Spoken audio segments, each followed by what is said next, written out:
8 years, Delridge Way in West Seattle has been home to Ounce's Tap Room and Beer Garden.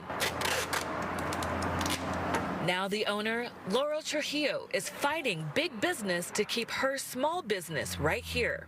We're a thriving business. We survived COVID, we survived the bridge outage, and now something like light rail is what's going to come in and force us to relocate.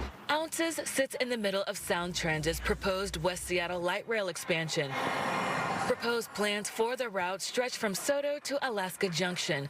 Voters approved the expansion in 2016, including Trujillo, unaware at that time her business would potentially be at risk of closure and relocation. I voted for it. I support light rail, but the thing that we struggle with is not getting the adequate amount of funding that we need to actually go and successfully relocate our business. Trujillo says for years, store owners, neighbors, and advocates have been meeting with Sound Transit, city and county leaders about alternative routes to prevent closures. Sound Transit seems very unwilling to hear our feedback.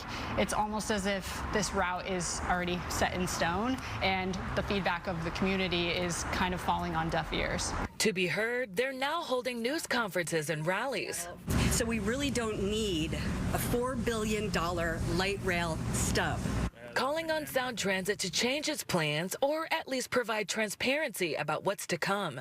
Where the route is even going, what does that design look like? What are the impacts to traffic, to the environment? It's such a broad and complex topic that I just don't feel like the average community member has a full understanding of how this is going to change our community. Officials with Sound Transit say their relocation agents work with businesses to determine specific needs, find a replacement property, and moving expenses are not capped, saying in a statement, "We prioritize the unique needs of the businesses and try to minimize disruptions. We also strive to find ways that will enable the businesses to continue operations with minimal stress and maximum efficiency."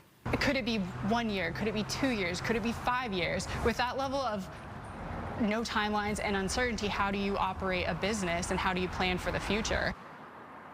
Sound Transit says it's finalizing the environmental impact statement and will publish it later this year. Officials say after that, the Sound Transit Board will pick the project to be built here.